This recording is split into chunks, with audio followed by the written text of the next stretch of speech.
मैं ईद वाले दिन अपनी बहन के घर मिठाई लेकर गया तो सामने का मंजर देखकर मेरा दिमाग चकरा गया। मेरी बेवा बहन की सास और नंदे उसे डंडे से मार रहे थे और मेरी बहन चुप करके मार खा रही थी। उसके कपड़े जगह जगह से फटे थे और वह रो रही थी। मेरी बहन की सास ने धक्का देकर मेरी बहन को घर से बाहर निकाल दिया और मुझे कहा कि ले जाओ अपनी बदकिरदार बहन को यहां से, इसका हमारे साथ कोई रिश्ता नहीं है, पूरे खानदान में इसने हमारी नाक कटवा दी है। बहन के आंसू देखकर मैंने उसे सीने से लगाया और चुप करके उसे अपने घर ले आया था। एक दिन मेरी बीवी अपनी मां के घर गई हुई थी। मैं कमरे में और मेरी बेवा बहन बाहर सहन में सो रही थी कि अचानक से बारिश शुरू हो गई। मैंने उठकर अपनी बहन की चारपाई अपने कमरे में रख दी। मेरी बहन मेरे कमरे में सो गई, मगर कुछ देर बाद मुझे ऐसा लगा कि कोई मर्द उसकी चारपाई पर है। मैंने उठकर जैसे ही कमरे की लाइट ऑन की तो सामने का मंजर देखकर मेरा दिल फट गया, क्योंकि उसकी चारपाई पर मेरा नाम अली है। मेरे मां बाप फौत हो गए हैं।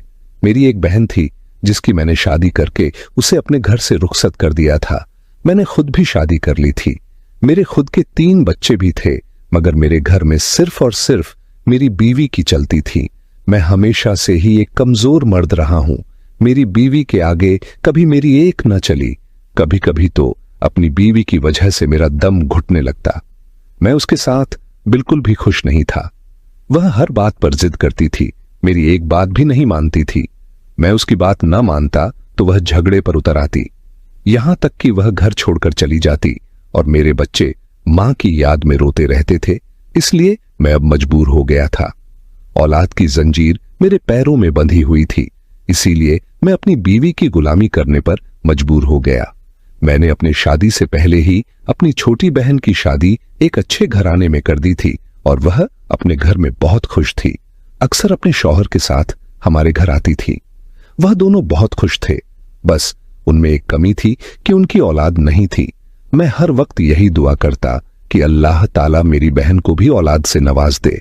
ऐसे ही दिन गुजर रहे थे कि माह रमजान में चौथे रोजे वाले दिन मेरे बहनोई का एक्सीडेंट हो गया और वह फौत हो गया।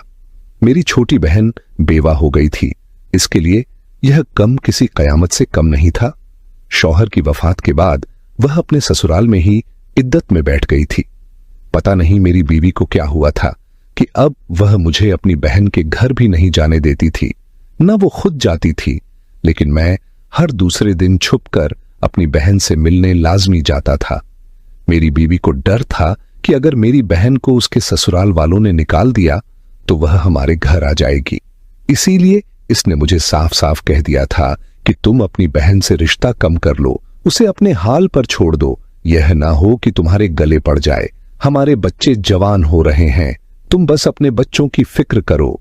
बीवी की बात सुनकर मुझे बहुत दुख होता था। मैं कैसे अपनी बहन को अकेला छोड़ सकता था? वह मेरी एक ही बहन थी जिसे मैंने बड़े प्यार से पाला था। ईद वाले दिन मैंने ईद की नमाज पढ़ी और बीवी से कहा कि मैं अपने एक करीबी दोस्त को ईद मिलकर आता हूं, मगर मेरी बीवी बहुत तेज थी। जब मैं घर से निकलने लगा तो वह मुझे कहने लगी, झूठ बोलने की क्या जरूरत थी? तुम सच भी तो बोल सकते थे कि अपनी बहन को मिलने जा रहे हो। मैंने उसकी बात का कोई जवाब नहीं दिया था। मैं ईद वाले दिन कोई बहस नहीं करना चाहता था, इसीलिए मैं चुप करके अपनी बहन के घर चला गया। सारा रास्ता मेरी आंखों में आंसू आ रहे थे। मैं रास्ते में लोगों को देख रहा था जिन्होंने नए कपड़े पहने हुए थे और मेरी बहन ने आज के दिन नया सूट भी नहीं पहना होगा। मैंने मिठाई की बजाय थोड़ा सा फ्रूट खरीद लिया था। बहन के घर खाली हाथ जाना भी मुनासिब नहीं था। पहले भी उसकी सास बहुत सख्त थी, बात बात पर उसे गरीबी के ताने देती थी और अब तो उसका शौहर भी फौत हो गया था, जो उसकी साइड लेकर अपनी मां को चुप करवा देता था।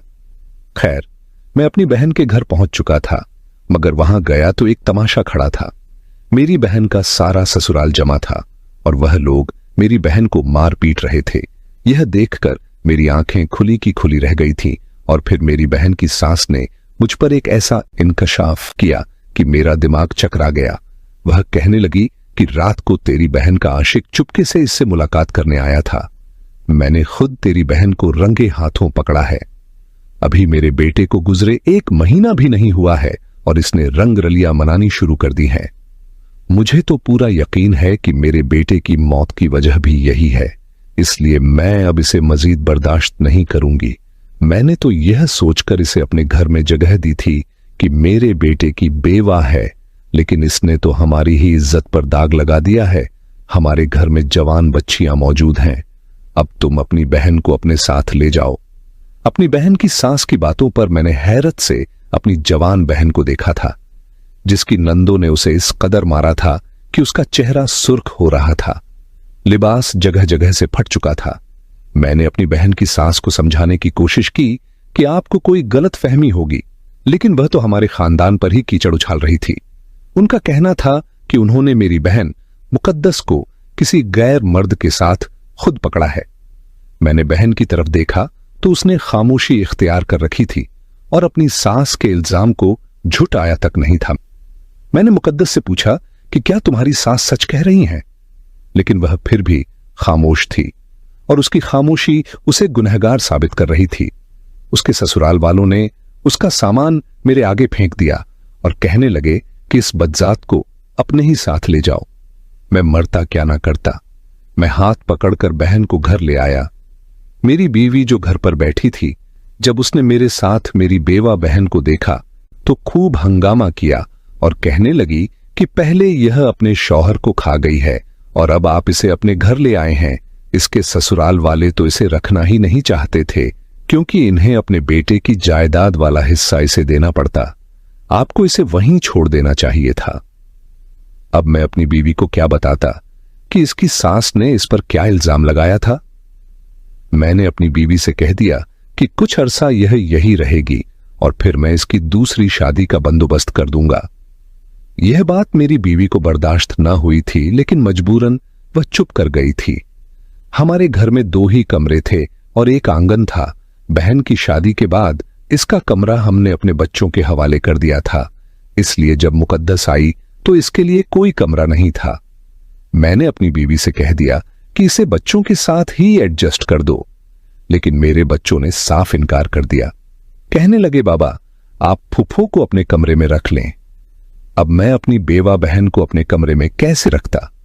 इसलिए मेरी बीवी कहने लगी कि मुकद्दस के लिए मैं आंगन में चारपाई डाल दूंगी, वह आराम से सो जाएगी, आप फिक्र ना करें। यह बात मुझे अच्छी तो नहीं लगी थी, लेकिन मेरे घर में मेरी बीवी की ही चलती थी, इसीलिए मैंने कुछ ना कहा और मुकद्दस भी खामोश रह गई। मैं अब तक समझ नहीं पाया था कि जो इल्जाम मुकद्दस की सास ने इस पर लगाए थे, मुकद्दस ने उनकी तरदीद क्यों नहीं की थी? क्यों यह नहीं बताया कि इसका कोई आशिक नहीं है? क्या मुकद्दस की साथ सच कह रही थी? इन सवालों ने मुझे बहुत परेशान कर दिया था, मगर मैंने अपनी इस परेशानी को अपने चेहरे पर नहीं आने दिया था, क्योंकि अगर मेरी बीवी को इस बारे में पता चल जाता तो वह तो मुकद्दस को आंगन में भी जगह देने को तैयार ना होती, बल्कि उसे घर से निकाल देती। मुकद्दस को आए 1 दिन ही गुजरा था कि मेरी बीवी ने सारे घर की जिम्मेदारी इस पर डाल दी। बावर्ची खाने से लेकर सफाई का काम इसके हवाले करके मेरी बीवी बेफिक्र हो गई और मुकद्दस भी खामोशी से सारे घर के कामकाज करने लगी, क्योंकि इसे भी मेरी बीवी की फितरत का अच्छी तरह इल्म था। यह सब बातें मुझे अच्छी तो नहीं लगती थीं, लेकिन मैं फिर भी एक लफ्ज कहने की हिम्मत नहीं रखता था, इसलिए अपनी बहन को देखने लगा। एक दिन मैं काम से लौटा तो मेरी बीवी ने बहुत अजीब सी बात की।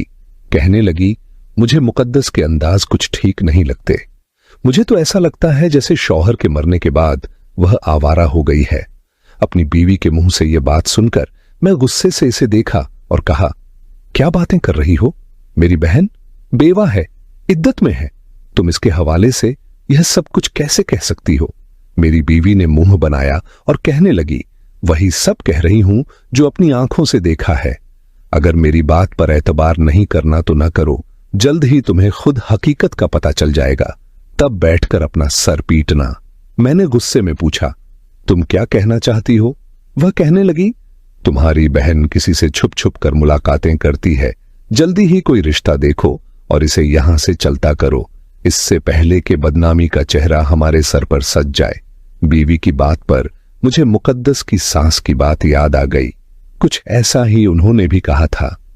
कुछ देर के लिए मैं बिल्कुल ही खामोश हो गया और फिर अपनी बीवी से कहा कि मुकद्दस की इद्दत पूरी होने दो, इससे पहले मैं इसकी शादी का सोच भी नहीं सकता हूं। मेरी बीवी जोर से हंसी और कहने लगी, तुम्हें इसकी इद्दत का ख्याल है, लेकिन इसे अपनी इद्दत की परवाह नहीं है। तुम बैठकर यही सोचते रहो और वह तुम्हारा मुंह काला करके निकल जाएगी और हम हाथ मलते रह जाएंगे। बहुत कड़वे लहजे में यह बात कहकर मेरी बीवी बच्चों के कमरे में चली गई थी और मैं सोच में डूब गया था। क्या वाकई मेरी बहन का किरदार ठीक नहीं था? क्या इसका किसी के साथ कोई चक्कर था? यह कैसे मुमकिन था कि इसकी सास और मेरी बीवी दोनों एक ही जैसी बातें कर रहे थे, जबकि मैंने तो अपनी बीवी को यह तक नहीं बताया था कि मैं मुकद्दस को इसके ससुराल से क्यों लाया हूं।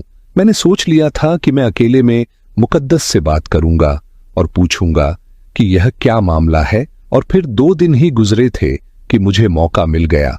मेरी बीवी बाजार गई थी, बच्चे ट्यूशन गए थे, घर पर मैं और मुकद्दस ही थे। मुकद्दस मेरे लिए चाय लाई तो मैंने इसे अपने पास बिठा लिया और पूछा कि उस दिन तुम्हारी सास क्या कह रही थी? तुमने ऐसा क्या किया कि उन्होंने तुम पर इतना बड़ा इल्जाम लगा दिया? मेरी बात सुनकर वह सर झुका गई और बिल्कुल खामोश रही, एक लफ्ज भी न बोली। मैंने कहा, मुकद्दस, इस तरह तुम्हारी बदनामी होगी, तुम बताओ कि आखिर ऐसा क्या हुआ था? मुकद्दस ने एक नजर मुझ पर डाली और उसकी आंखों से आंसू बहने लगे और वह उठकर चली गई। उसकी खामोशी मुझे बहुत ही ज्यादा चुप रही थी, और अगर वह मुझे खुलकर सारी सच्चाई बता देती तो मैं अपनी बीवी का मुकाबला भी करता, लेकिन उसकी खामोशी तो उसे ही चोर साबित कर रही थी। मेरे बहुत पूछने पर भी उसने कुछ नहीं कहा था और फिर ऐसे ही दिन गुजरने लगे थे। एक रात मैं अपने कमरे से निकला तो मैंने देखा कि मुकद्दस आंगन में चारपाई पर मौजूद नहीं थी। मैंने यहां वहां देखा लेकिन मुझे कहीं नजर नहीं आई, और फिर थोड़ी देर बाद वह छत की सीढ़ी उतरकर नीचे आ रही थी। मैंने हैरत से उसे पूछा, तुम इतनी रात को छत पर क्या करने गई थी? मुझे देखकर पहले तो वह घबरा गई और फिर कहने लगी कि बस ऐसे ही दम घुट रहा था तो छत पर चली गई थी। इसकी यह बात मुझे हजम नहीं हुई थी। वह तो वैसे ही खुले आंगन में सोती थी, उसे छत पर जाने की क्या जरूरत पेश आ गई थी?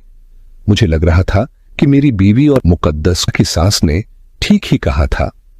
इसका मसला कुछ और ही था, लेकिन जब तक मेरे पास कोई सबूत ना होता मैं अपनी बहन से ऐसी कोई बात नहीं करना चाहता था। कुछ दिन और गुजरे और फिर एक रोज मेरी सास की तबीयत बहुत ज्यादा खराब हो गई। मेरी बीवी कहने लगी कि मैं अपनी मां के घर रहने जा रही हूं, लेकिन बच्चों का इम्तिहान है इसलिए बच्चे यहां रहेंगे, मुकद्दस बच्चे संभाल लेगी। मैंने कह दिया कि ठीक है, चली जाओ, और फिर वह चली गई। मौसम कुछ बरसात का बन रहा था, इसलिए इसके जाने के बाद मैंने मुकद्दस से कहा कि ऐसा ना हो आधी रात को बारिश शुरू हो जाए, पहले ही मैं तुम्हारा बिस्तर अपने कमरे में लगा देता हूं, तुम सुकून से मेरे कमरे में सो जाना। मुकद्दस बर्छी खाना समेट कर निकली थी। मेरी बात पर राजी हो गई और फिर मैंने मुकद्दस की चारपाई अपने कमरे में ही डाल दी। आधी रात को मुझे ऐसा महसूस हुआ जैसे मुकद्दस जाग रही हो और उसकी चारपाई हिल रही हो। कमरे में मुकम्मल अंधेरा था, इसीलिए मैं यह सोचकर खामोशी से लेटा रहा कि शायद इसे भी मेरी तरह नींद नहीं आ रही होगी। कुछ देर तक इसकी चारपाई पर हलचल होती रही और फिर सन्नाटा छा गया तो मुझे भी नींद आ गई। अगली सुबह सब कुछ मामूल के मुताबिक था, अलबत्ता मुकद्दस की आंखें कुछ सुरख हो रही थीं। शायद जागने की वजह से ऐसा हुआ था, इसीलिए मैंने इससे कुछ न पूछा। लेकिन फिर अगली रात भी मुझे ऐसा ही महसूस हुआ जैसे मुकद्दस अपनी चारपाई पर कुछ कर रही हो, लेकिन मैं खामोश रहा। और फिर तीसरे दिन जाकर मुझसे रहा न गया कि मुकद्दस इतनी रात को क्यों जाग रही है और क्या करती है। मैंने मोबाइल की लाइट्स जला दी और सामने का मंजर देखकर मैं शर्म से पानी पानी हो गया। रात के अंधेरे में मेरी बहन अपनी चारपाई पर बैठी एक सूखी रोटी तोड़ तोड़ कर खा रही थी। मैं अपनी बहन को इतनी कड़क और बासी रोटी खाते हुए देख रहा था, और फिर मैं उठकर उसके सहने पहुंचा तो वह घबराकर अपने दुपट्टे में रोटी छुपा गई। मैंने हाथ से उसका दुपट्टा हटाया तो उसमें एक बहुत ही बासी रोटी थी। वह मुझसे नजरें चुरा रही थी। जैसे उसकी चोरी पकड़ी गई हो, उसने कोई बहुत बड़ा गुनाह कर दिया हो। मैंने हैरत से पूछा, मुकद्दस यह क्या है? अगर तुम्हें भूख लगी थी तो ढंग से खाना खा लेती, यह क्या कर रही हो? मेरी बात पर वह रो पड़ी और रोते हुए कहने लगी, मुझ पर भाभी ने ताजा खाने के लिए पाबंदी लगा रखी है। मैं बचा हुआ खाना ही खाती हूं। मुझे रातों को भूख लगती है, इसलिए बासी रोटी तकिए के नीचे छुपा लेती हूं और फिर चुपके चुपके आधी रात को खाती हूं। इसकी बात सुनकर मेरा दिमाग घूम गया था और उससे कहा कि तुमने मुझे क्यों नहीं बताया कि तुम्हारी भाभी तुम्हें ढंग से खाना नहीं खाने देती। वह नजर झुका गई और कहने लगी, दरअसल भाई, यह बात मैंने आज तक किसी को नहीं बताई, लेकिन अपने शौहर हसन के मरने से एक दिन पहले ही मुझे पता चला था कि मैं उम्मीद से हूं। हसन ने कहा था कि वह यह खबर खुद सबको सुनाएंगे, इसलिए मैंने किसी से कुछ नहीं कहा और फिर उसका इंतकाल हो गया। मुझे इतना सदमा पहुंचा कि मुझे यह भी याद न रहा कि मैं उम्मीद से हूं। मुझ पर तो कयामत गुजरी थी और फिर जब कुछ दिन बाद मैं संभली तो मेरे ससुराल वालों का रवैया मेरे साथ इतना बुरा था कि मैं चाहकर भी उन्हें नहीं बता सकी कि मैं उम्मीद से हूं। अलबत्ता मेरी तबीयत कुछ खराब रहने लगी। हर वक्त मुझे दम घुटने का एहसास होता था। ऐसे ही एक दिन मैं अपने ससुराल की छत पर गई। मुझे नहीं मालूम था कि मेरे नंद ने अपने किसी आशिक को मिलने के लिए बुलाया है। इत्तेफाक से मेरी सास ने मुझे छत पर जाते देख लिया था। वह मेरे पीछे चली आई। मेरी नंद तो अंधेरे में कहीं छुप गई, लेकिन उसके आशिक के साथ उसने मुझे देख लिया और मुझ पर बदकिरदार का इल्जाम लगा दिया। मेरी वही नंद सबसे आगे बढ़ चढ़कर मुझे मारने पीटने लगी और उसने अपना गुनाह मेरे सर पर डाल दिया। मैं किसी को कुछ नहीं कह पाई और मुझे घर से भी निकाल दिया गया। जब मैं यहां आई तो मैं चाहती थी कि आपको और भाभी को इस बारे में बताऊं, लेकिन भाभी तो मेरा ही बोझ उठाने को राजी नहीं थी। अगर उन्हें पता चलता कि मैं उम्मीद से हूं तो न जाने वह क्या करती। मेरे दिल में यह खौफ बैठ गया था कि वह मुझे मेरे बच्चे को खत्म करने का कहेंगी और इसके बाद मेरी दूसरी शादी कर देंगी। इसलिए मैंने यह हकीकत छुपा ली, क्योंकि मैं अपना बच्चा नहीं खोना चाहती थी। मुझे हसन से मोहब्बत थी और यह बच्चा उसकी निशानी है। अब मुझे बेवक्त भूख लगने लगी थी। कभी मेरा दम घुटता था तो मैं छत पर चली जाती, तो कभी छुप छुप कर खाना खाने की कोशिश करती। आपको तो पता है पड़ोस में मेरी दोस्त महम रहती है। मैंने उसे अपने हमला होने का बता दिया था, इसलिए जब मुझे भाभी खाने को ना देती तो वह मुझे कुछ ना कुछ खाने को ला देती।